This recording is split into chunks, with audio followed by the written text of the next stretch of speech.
The chill in the Ashworth house drawing room owed little to the November damp seeping through the window sashes.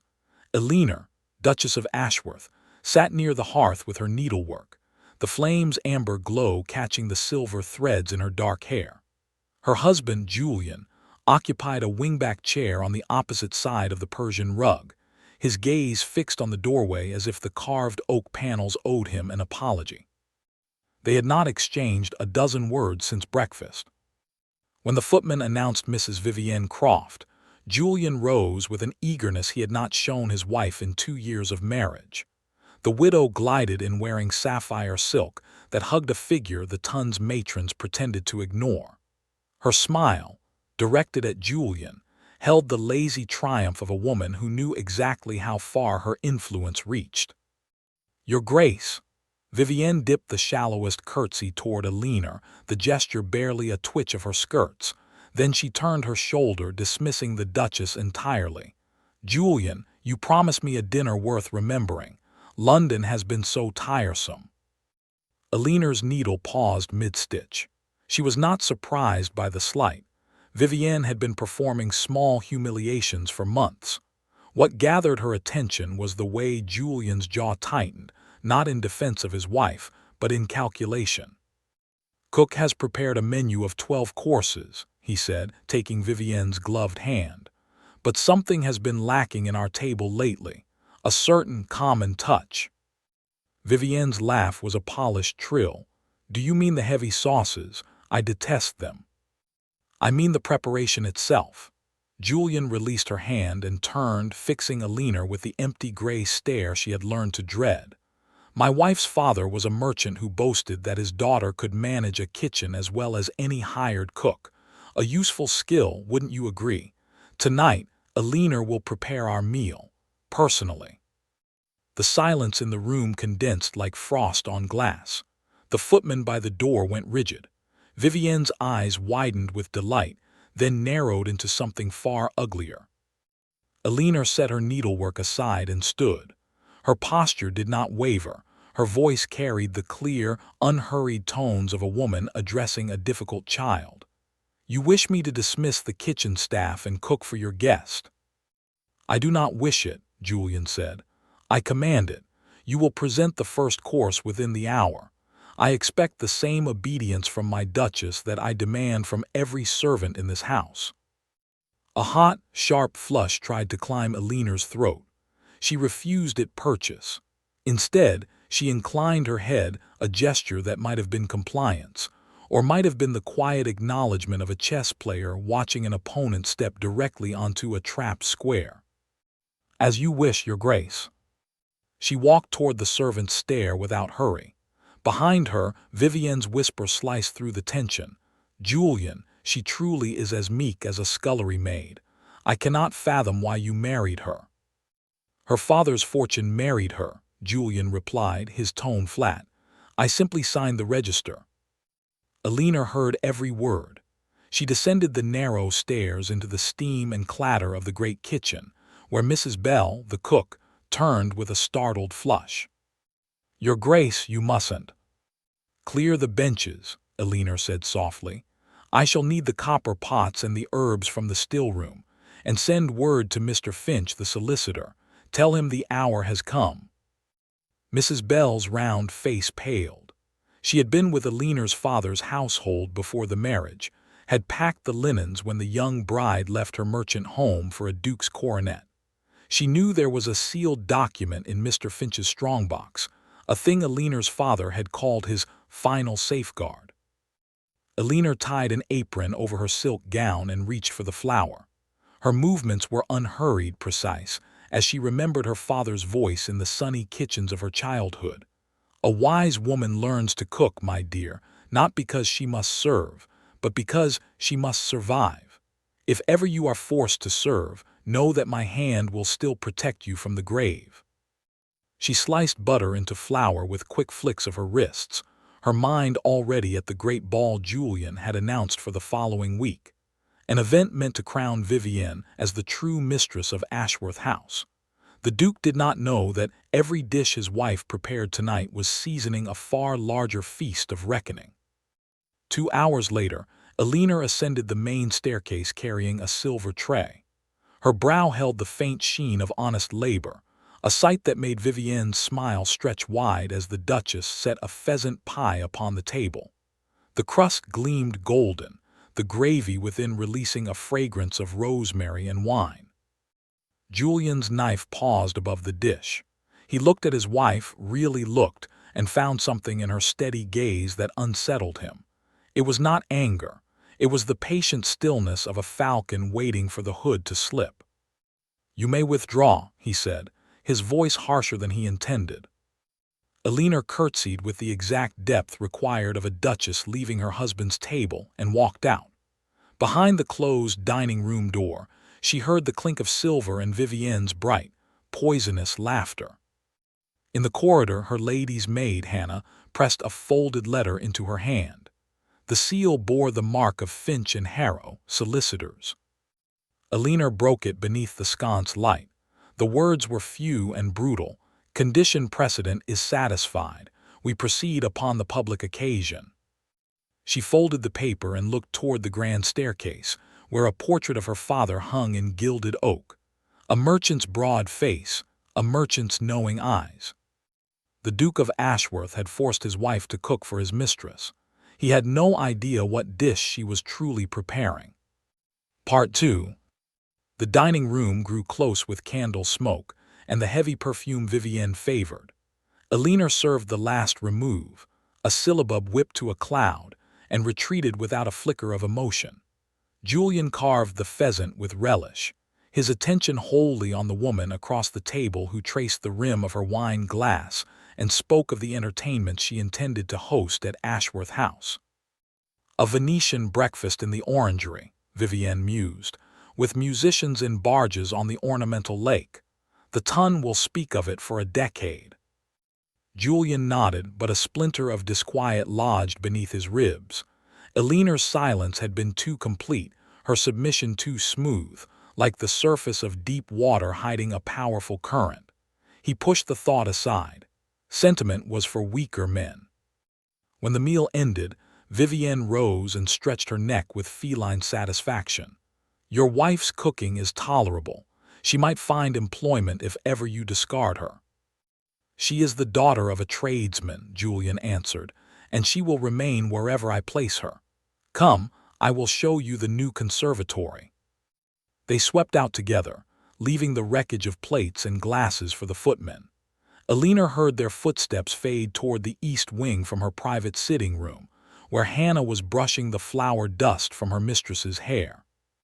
"His Grace means to install her in the green guest suite," Hannah whispered, her voice trembling. "Mrs. Bell says fresh linens were ordered this morning." Alina studied her reflection in the pier glass. The gown was ruined, grease-spotted beyond salvage, but the woman inside it remained unbroken. "Let him prepare a room for her. She will not sleep in it." "Mr. Finch has arranged everything." "He has arranged the witnesses. A magistrate, 2 respected merchants who knew my father, and a bishop who cannot be accused of partiality. At the ball, when the Duke's command is given before the company, the will shall be read." Hannah's hand stilled. "What command, Your Grace?" "He means to humiliate me further. I heard them planning it through the conservatory door. He will order me to play the pianoforte for the guests dancing, as if I were a hired musician, while Vivienne presides as hostess. A servant's duty, performed by his Duchess, in view of 200 members of society." A long pause held the room. Then Hannah whispered, "Your father was a prophet." "He was a man who knew the greed of titled gentlemen," Alina replied. "He built this snare the day Julian first asked for my hand, and he made me memorize every word of the clause before I walked down the aisle. I have waited, Hannah. I would have waited forever, had the Duke shown even the shadow of decency. But he has given me the key and ordered me to turn it."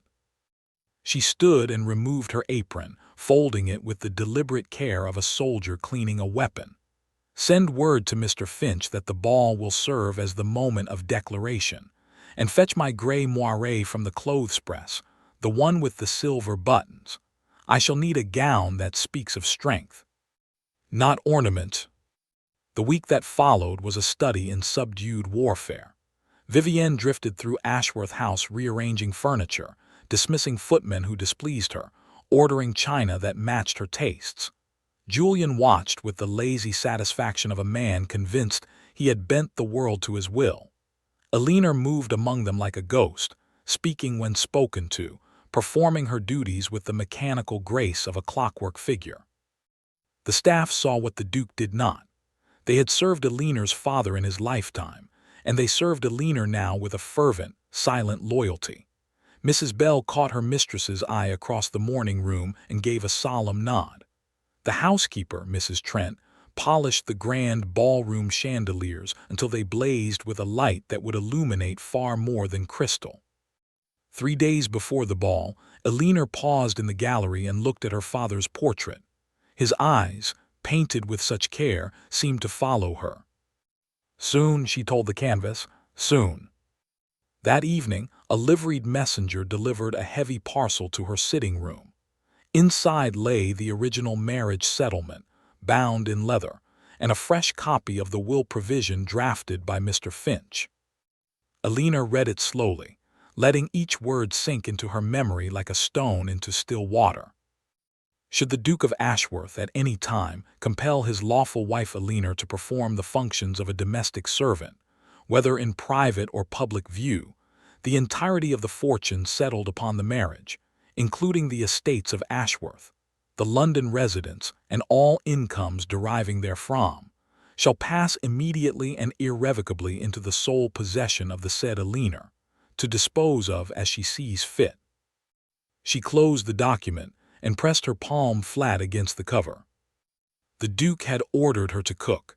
At the ball, he would order her to play. The ton would watch, and then the ton would witness exactly what a merchant's daughter was worth. Part 3. Invitations to the Ashworth ball had been coveted for a month, the Duke having hinted that an announcement of singular importance would be made. Society speculated. An engagement, perhaps, or the formal acknowledgement of Mrs. Croft as something more than a companion. The scandal sheets printed sly paragraphs. The gossip that swirled through white, and Almack's carried a common thread. The Duke of Ashworth was about to discard his merchant-born duchess publicly, and the ton was ravenous to witness it. Alina received the speculation with an outward stillness that many mistook for despair. The Marchioness of Haverford, encountering her in Bond Street, pressed a gloved hand and murmured, "My dear, you must be brave. A woman's dignity is her only shield." Alina thanked her with a serene smile that left the Marchioness oddly unsettled. The night before the ball, Alina stood in the conservatory, a place Julian had built for Vivienne's pleasure. The door behind her opened without a knock. She did not turn. The scent of Vivienne's tuberose perfume announced the intruder plainly. "Your Grace," the widow's voice was honey-laced with vinegar, admiring the hothouse blooms. "Julian says they remind him of me, rare and costly." Alina touched the petal of a white camellia. "They thrive on careful attention. Neglect kills them quickly." Vivienne laughed, the sound too loud for the glass-walled space. "I have never been neglected a day in my life. Tomorrow evening, Julian will seat me at the head of his table. The world will see who truly holds this house." "Will they?" Alina turned at last, and the widow's laughter faltered. The Duchess's eyes held neither tears nor fury, only a calm so deep it felt like the pressure before a thunderstorm. "I hope you enjoy the view from that seat, Mrs. Croft. It may be briefer than you imagine." She walked out, leaving Vivienne gripping the back of an iron garden chair, her knuckles white. Later, in the quiet of her bedroom, Alina unsealed the final letter her father had written on his deathbed. The paper was worn soft from years of refolding. His handwriting, spiked and practical, carried the voice she missed every day. "My dearest Alina, you will read this when you have no other comfort left. Know that I did not wish this for you. I wished you a husband who cherished your mind and honored your worth. But I have known too many dukes, and I have seen how gold from trade turns to lead in noble hands. If you are reading this, the man I feared has shown himself. Do not flinch. Do not forgive without proof of change. The law is your sword, my love is your armor. Walk out with your head high, and let him learn what a merchant's daughter can cost. Elinor pressed the letter to her lips, then tucked it into the hidden pocket of her ball gown. The evening of the ball arrived wrapped in a cold, star-scattered sky. Carriages clogged the Crescent Drive, their lanterns tossing restless light across the stone facade of Ashworth House. Inside, the ballroom blazed with 1,000 candles. The orchestra tuned strings in the gallery. Footmen carried silver trays of champagne through a crush of silks and jewels. Vivienne made her entrance on Julian's arm. She wore an extravagant gown of peacock green satin, diamonds glittering at her throat, diamonds that had belonged to the Ashworth collection for 6 generations, now lent to a mistress without a flicker of shame. The guests bowed and curtsied, their faces sharp with anticipation. Elinor entered alone. Her gown was gray moire, severe in its simplicity, the silver buttons marching down the bodice like a regiment of tiny soldiers. No jewels adorned her neck or ears, only her wedding ring still present, still waiting. The contrast between the two women was so stark that a ripple of whispers spread outward from the ballroom doors. Julian approached her, his expression a mask of ducal authority. "You will play the Broadwood Grand after supper. The guests expect music, and I will not have paid musicians mar an evening of intimate company." "You wish me to provide the evening's music?" Elinor's question was quiet, pitched to Carrie. "I direct you to do so. You will sit at the instrument when Mrs. Croft gives the signal, and you will play until she indicates you may stop." His gray eyes were as empty as winter sky. "Is that understood?" Elinor looked past him to the crowd.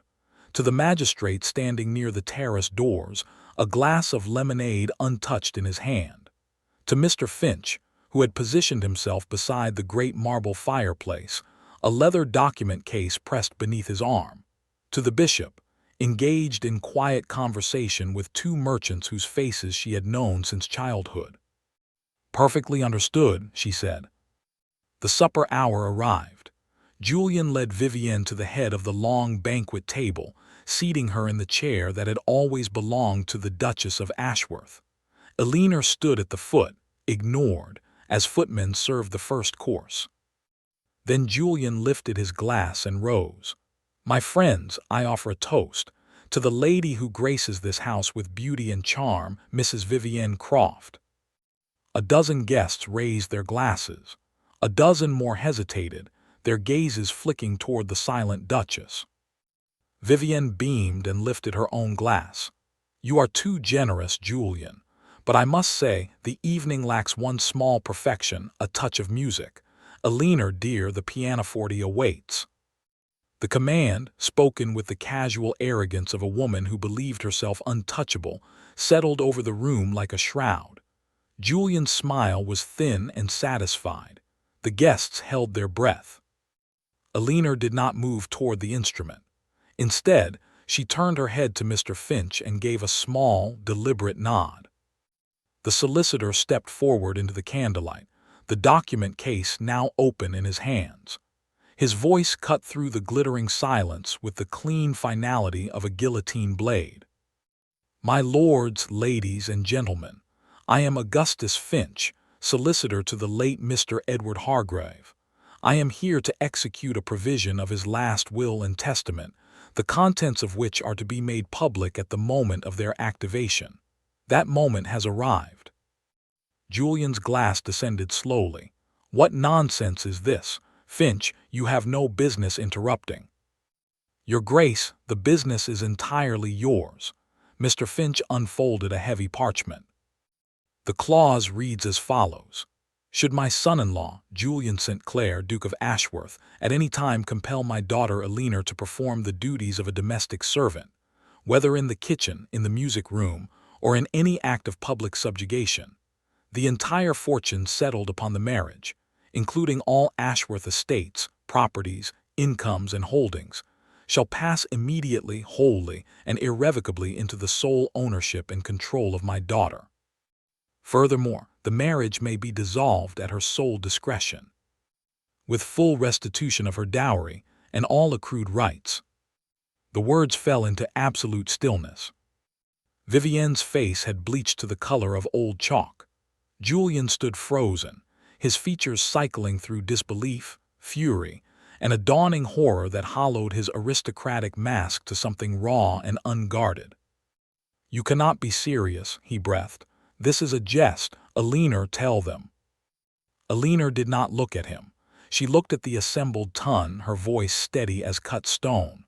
"Last week, my husband ordered me to cook his mistress's dinner. Tonight, before these witnesses, he ordered me to serve as a hired musician for her pleasure. The condition is met. The will is executed." She drew off her wedding ring and placed it on the linen tablecloth beside a crystal salt cellar. The small clink echoed like a gunshot in a cathedral. "I am no longer his duchess in anything but legal form, and I shall not remain so for long. The house, the lands, the fortune, they are mine. Ashworth House is mine." She turned to the wide-eyed guests, her gray gown suddenly regal, her spine a column of unassailable dignity. "Enjoy your evening, ladies and gentlemen. The champagne has been paid for by my father's gold. I shall not be partaking. I take my leave now to my own estate."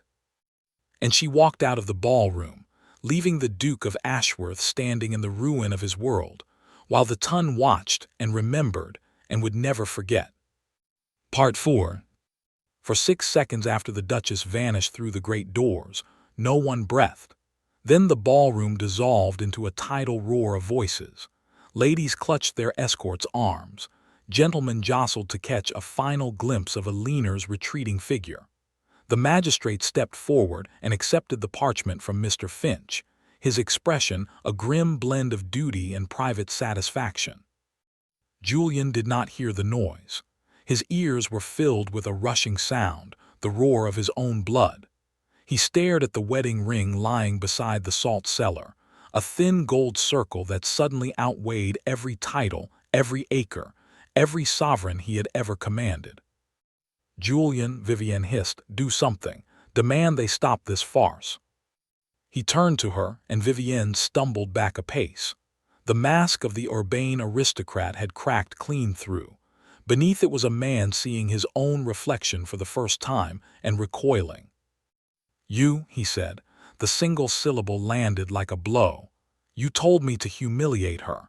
You said it would break her spirit and cement my authority. I never imagined." "Leave." His voice was cold. "Take your peacock gown and your borrowed diamonds and leave this house." Vivienne's face contorted. She opened her mouth to deliver what would have been a magnificent tirade, but Mr. Finch cleared his throat meaningfully. The diamonds, he noted, were now the property of the former Duchess. A footman was already approaching to reclaim them. The widow departed in a storm of outraged silk. The guests followed in a frantic cascade of carriage wheels, carrying the story into every drawing room in London before the clock struck midnight. Julian remained alone in the ballroom. The candles burned down in their sconces, dripping wax onto the marble floor. The orchestra had long since packed their instruments. He walked to the head of the banquet table and picked up Elinor's wedding ring. It was warm from the nearby candle, as if she had only just removed it. He had thought himself the master of a great estate. He had in fact been a tenant of his wife's fortune all along. By dawn, the legal machinery was grinding. Elinor's man of business arrived with an inventory. The Ashworth accounts, long propped up by Hargrave money, stood exposed as little more than an elaborate shell. Creditors who had extended credit on the strength of the Duke's name began presenting bills that could only be settled by the woman who now held the purse strings. Julian, still reeling, was informed that he retained a modest allowance by the grace of his estranged wife, enough to keep a small cottage, enough to prevent absolute ruin, but nothing that permitted pride. He packed a single trunk and rode to the dower cottage on the edge of the Fairmont estate, Elinor's childhood home and now her primary residence. The cottage was clean but spare, a place for a pensioned land steward, not a duke. He took it without complaint because he had not been offered a choice.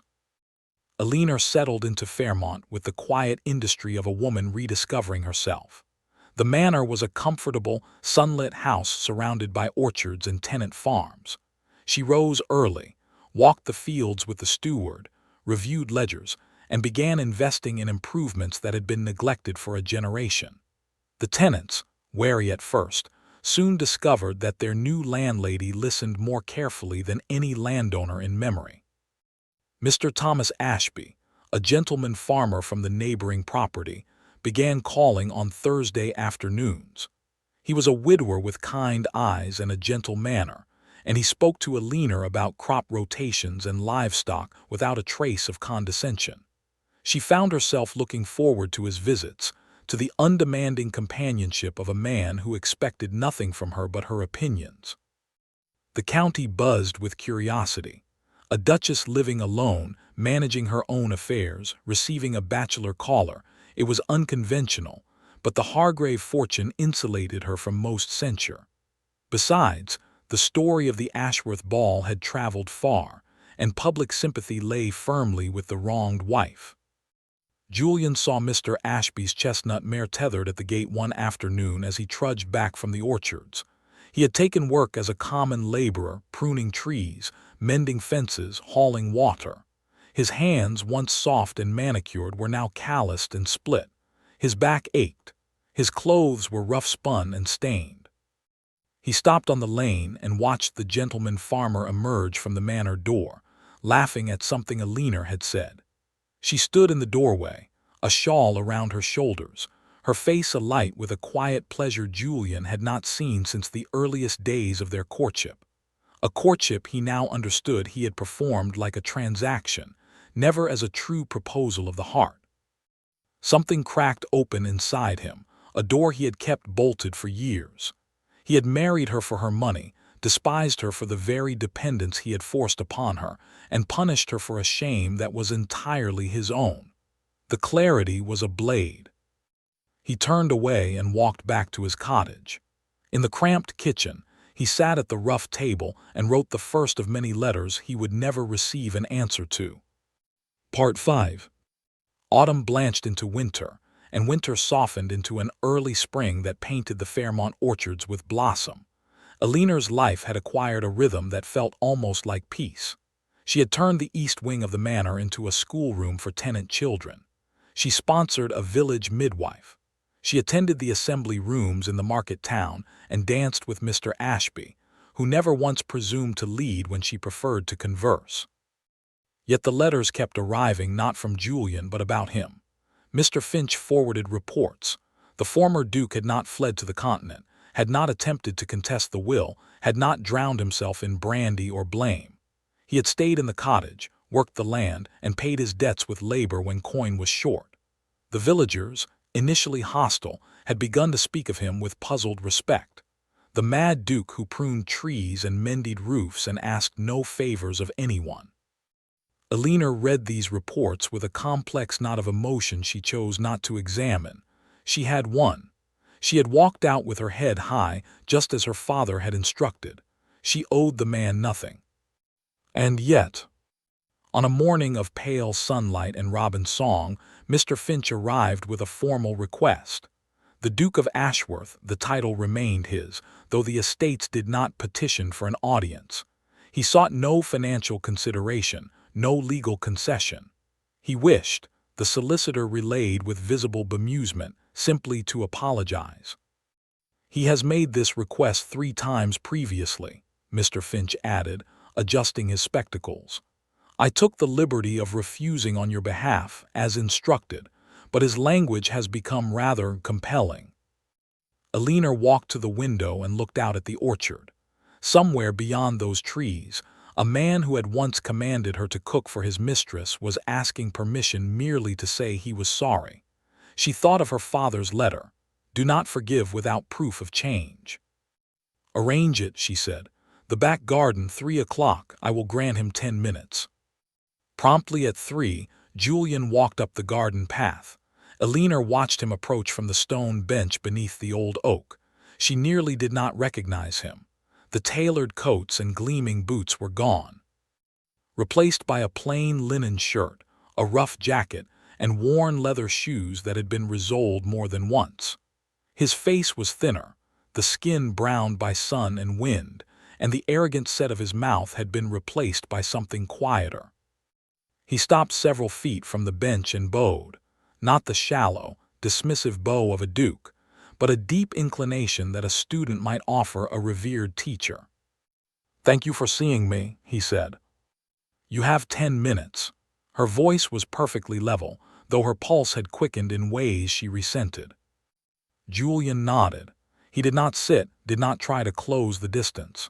He simply stood in the dappled shade and spoke. "I have no defense for what I did. I married you for your fortune and resented you for possessing it. I blamed you for a transaction I sought. When Vivienne came into my life, I used her to wound you because your dignity accused me of everything I lacked. I humiliated you in my own house, in front of servants and society, and I would have continued had your father's wisdom not stopped me." He paused and his voice roughened. "I am not asking you to return to me. I understand that what I broke cannot be mended by a few months of labor and a handful of letters. I am here only to say that I see it now, all of it, and I am sorry. That is the whole message. I am sorrier than I have words to carry." A blackbird sang 3 liquid notes in the silence that followed. Elinor studied the man before her, searching for the performance, the manipulation, the echo of the duke who had once commanded rooms. She found none. She found instead a person who had been dismantled and reassembled into something she did not yet know how to name. The 10 minutes expired. "You have delivered your message," she said. "I have heard it." Julian bowed again and turned to go. "Wait." He stopped. Elinor rose from the bench. Her gray dress brushed the grass and the breeze lifted a strand of her hair. "You say you have learned to serve. I wish to test that claim. Tomorrow evening you will cook a meal for me, from raw ingredients in your own cottage kitchen. If you are willing to do that without complaint, without seeking applause, I will consider your apology received." Julian looked at her, and for a fleeting moment the old pride flickered in his eyes. Then it extinguished, replaced by a gravity that looked remarkably like hope. "I will cook," he said, "and I will be honored to do so." He walked back through the orchard, and Elinor watched him until the trees swallowed his figure. The blackbird sang again. She found she was holding her father's letter in her pocket, her fingers tracing the worn edges, and she was not entirely certain what she was feeling, but it felt like the first faint stirring of a door she had thought sealed forever beginning to shift on its hinges. Part 6. The cottage kitchen smelled of scorched leeks and misplaced hope.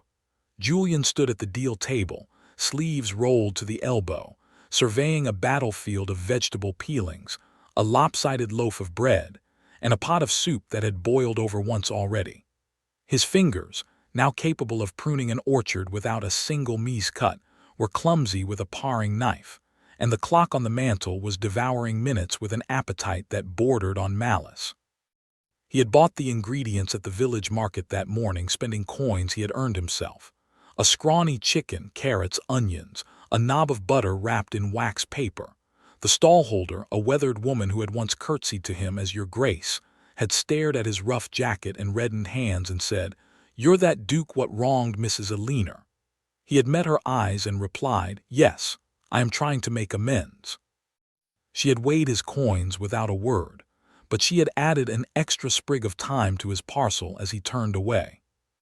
Now the chicken was roasting unevenly in the small iron stove, the bread was dense as a brick, and the soup required a prayer he did not feel entitled to offer. He worked in silence, sweat beading his forehead because Elinor had said no complaints, no seeking applause. This was not a banquet, it was a penance. At 7 o'clock, a knock sounded at the cottage door. Julian wiped his hands on a cloth and opened it. Elinor stood on the threshold in a simple blue dress, no jewels, her hair pinned softly. She carried a covered dish, and her expression was unreadable. "I brought a custard," she said, "in case of catastrophe." A ghost of a smile tugged at the corner of his mouth. "The catastrophe is considerable. Come in." He had set the small table with a clean cloth, two mismatched plates, and a pair of pewter candlesticks. The fire in the hearth had been banked to a steady glow. She took the chair he offered, and he served her with hands that trembled very slightly, not from fear of her judgment, but from the weight of the moment. The soup was oversalted, the chicken was dry, the bread could have doubled as a paperweight. Alina took a bite of each, chewed, swallowed, and said nothing. Julian waited, fork motionless beside his own plate. "You truly prepared this yourself?" she asked at length. "I did. I started at noon. The leaks caught fire once." She looked at him across the candle flame, and something shifted in her face, not the softness of forgiveness, but the lowering of a barrier she had kept raised for a long, long time. "It is the worst meal I have ever eaten," she said, "and it is also the most honest thing you have ever given me." The words landed in Julian's chest and unlocked something he had not known was still caged. He set down his fork, and his voice, when it came, was hoarse. "I cooked for you because I wanted you to know I understand at last what I demanded of you that night. The labor, the submission, the erasure of your dignity beneath a pile of flour. I cannot undo it. I can only stand in that same heat and promise you I will never again ask you to diminish yourself for my comfort." Alina gazed at him for a long interval. The fire popped. Outside, the first stars were pricking through the indigo sky. She saw the rough patches on his palms, the line between his brows that had once been arrogance and was now something closer to endurance. She saw a man who had been stripped of everything and had chosen to rebuild, not his fortune, but his character. "I told myself I would never return to you," she said quietly. "I told myself the victory was in walking away and staying gone. But watching you these months, the work you have done, the humility you have shown, has challenged that certainty. My father's will gave me the power to destroy you. It did not give me the wisdom to know what to do when the man I destroyed began to grow into someone worth keeping." Julian's eyes stung, and he did not try to hide it. "I do not ask you to keep me. I ask only the chance to continue serving you, in whatever form you will permit. A steward, a neighbor, a husband who must earn his place daily. I will take whatever role you offer, and I will be grateful for it." Alina reached across the table and took a piece of the terrible bread. She broke it in half and handed one portion to him. "We will begin slowly," she said. "Publicly. A courtship on my terms. The county will watch and they will judge. If you can endure a year of scrutiny without once reverting to the duke who commanded a kitchen, I will consider remarriage with a settlement that preserves every right my father secured for me." Julian held the bread as if it were a sacrament. "A year, a courtship, I accept." She rose, and he rose with her. At the door, she paused and glanced back at the cluttered kitchen, the singed stove, the evidence of a man learning humility one burnt leak at a time. "Next Thursday," she said, "I will teach you to make a proper roast chicken. Be ready by 9. She walked into the starlit lane, and Julian stood in the doorway until she vanished into the darkness, the taste of oversalted soup still on his tongue, the weight of grace pressing against his ribs like a second heartbeat. Part 7. The year that followed was the talk of the county. Not because of scandal, scandal had already done its work, but because of the quiet, stubborn transformation that unfolded in the parishes surrounding Fairmont. The former Duke of Ashworth did not retreat to a spa town or flee abroad. He remained in his laborer's cottage, rose before dawn, and worked alongside the tenants he had once overlooked. He repaired the mill race, rebuilt a collapsed sheepfold, and taught himself carpentry under the patient guidance of the village joiner. His hands grew hard, his shoulders broadened, and the dismissive set of his mouth softened into something that often edged toward a smile. And every Thursday, without fail, he walked to Fairmont Manor to meet Alina. The county watched these Thursday sessions with a fascination that bordered on sport. Parish gossips chronicled the progression. The the Duke learning to join a chicken, the Duke planting a kitchen garden under Alina's direction, the Duke sitting beside her in the village church each Sunday, head bowed in a humility no one had ever expected to see from a St. Clair. The same ladies who had witnessed the Ashworth ball whispered behind their fans, but the whispers had lost their venom. The tale of the will had passed into local legend, and the sequel was proving more compelling than the catastrophe. Thomas Ashby, the gentleman farmer, called on Alina one afternoon in late summer. He took her hand in the garden and spoke with the gentle frankness that had always marked him. "I would have courted you," he said, "and I think we could have been content. But your heart is walking a lane toward that cottage every Thursday, and I am not a man who ignores the direction of a woman's gaze." Alina pressed his hand and let him go with genuine affection. He married a clergyman's daughter the following spring, and Alina sent a silver tea service as a wedding gift, genuinely pleased for him. Autumn brought the harvest festival, and with it a public reckoning. The village green was strung with lanterns and bunting. Long trestle tables bore the weight of pies, cheeses, and ciders pressed from Fairmont apples. Alina, as lady of the manor, presided over the festivities in a gown of russet wool, her hair dressed simply but her bearing every inch a woman who owned her own land and her own life. As the afternoon light slanted gold through the oak leaves, Julian St. Clair stepped onto the wooden platform where the fiddler had been playing. The crowd stilled farmers in their Sunday coats, maids with ribbons in their hair, children perched on hay bales. He did not wear the garments of a duke. He wore a plain dark coat, clean but worn, and his boots carried the scuff of honest labor. "I have something I wish to say." His voice carried across the green without effort, a voice that had once commanded ballrooms and now addressed people he had learned to call neighbors. "A year ago, in a room full of titled guests, I learned that a man's worth is not measured by his rank or his fortune. It is measured by how he treats those he holds most dear. I failed that measure. I failed it utterly and publicly." He looked at Alina, who stood at the edge of the platform, her face composed but her hands clasped tightly before her. "This woman gave me the grace of a second chance. Not forgiveness. I had not earned that, but a chance to prove that a man can change if he is willing to be remade. I have worked alongside you all, learned from you, been humbled by you. And I have learned above all that love is not a right. It is a gift that must be earned anew every day."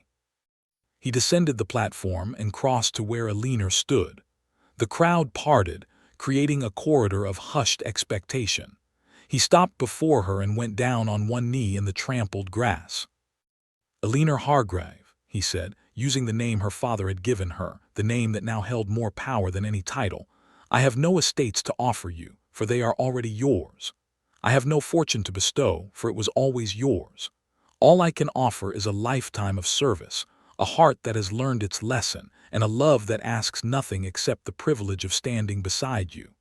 If you will have me, I will spend the rest of my days proving myself worthy of the chance you already gave me." The village green held its breath. A child dropped an apple, and the soft thud was the only sound. Alina looked down at the man kneeling before her. She saw the silver beginning to streak his temples, the lines that hardship and honesty had etched beside his eyes. She saw the Duke who had forced her to cook for his mistress. And she saw the laborer who had cooked for her, badly and with all his heart, and had kept cooking and kept learning and kept showing up, Thursday after Thursday, long after most men would have surrendered to bitterness. She reached down and took his hands, drawing him to his feet. "Julian St. Clair," she said, and her voice was steady, clear, and carried to every corner of the green, "I accept your offer, not as a duke, not as a supplicant, but as the man you have chosen to become. We will marry again under a new settlement, with my rights preserved and our partnership equal in law as in spirit, and I will hold you to every promise you have made today." A great cheer erupted from the assembled villagers. Caps flew into the air. The fiddler struck up a jig with more enthusiasm than accuracy. Julian, undone and unashamed, pulled Alina gently into an embrace that was witnessed by every eye on the green, a public pledge, a public claiming, and a public redemption. They married in the village church on the first day of spring, a year and a season after the ball that had shattered one life and seeded another.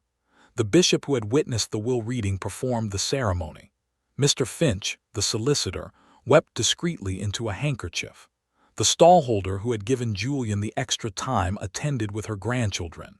Hannah, the maid, served as matron of honor, her face incandescent with joy. The settlement was the first of its kind in the county. It granted Eleanor perpetual control of the Hargrave fortune, joint stewardship of the Ashworth lands, and an equal voice in every major decision. Julian signed it without a single quibble. "She has always been the better manager," he told the solicitor. "I am simply grateful to be permitted to assist." Years later, visitors to Fairmont would speak of the Duke and Duchess who worked side by side in the orchards, who hosted dinners where the mistress of the house did not cook out of compulsion, but occasionally chose to, for the pleasure of it, while the master tied on an apron and peeled the potatoes. They would tell the story of the will, the father's condition, the public humiliation, the dramatic fall, and then they would tell the quieter, rarer story of what came after. A man who learned to serve, a woman who chose to trust again, and a marriage that was forged not in the fires of romance, but in the steady, daily heat of earned devotion. One evening, in the kitchen garden that Julian had planted under Eleanor's instruction, they sat on the stone bench beneath the old oak tree. The herbs gave off their dusky fragrance, and the last light of summer gilded the rooftops of Fairmont. "You know," Julian said, "I once thought dignity was a thing I could command from others. I have learned it is a thing you taught me, and I will spend the rest of my life honoring it." Eleanor leaned against his shoulder. "You learned, that is what matters. The man my father feared is gone. The man who remains, I choose him, every day." Julian pressed his lips to her hair, and the quiet that enfolded them was not the silence of oppression, but the peace of a love that had been tested, tempered, and found true. In the village, the story passed from grandmother to granddaughter. The Duke forced his wife to cook for his mistress, but her father's will had one condition, and that condition changed everything. And every time it was told, the teller would end with the same words, spoken with the satisfied certainty of a lesson learned and a justice served. And that, my dear, is how a merchant's daughter taught a duke the true meaning of service.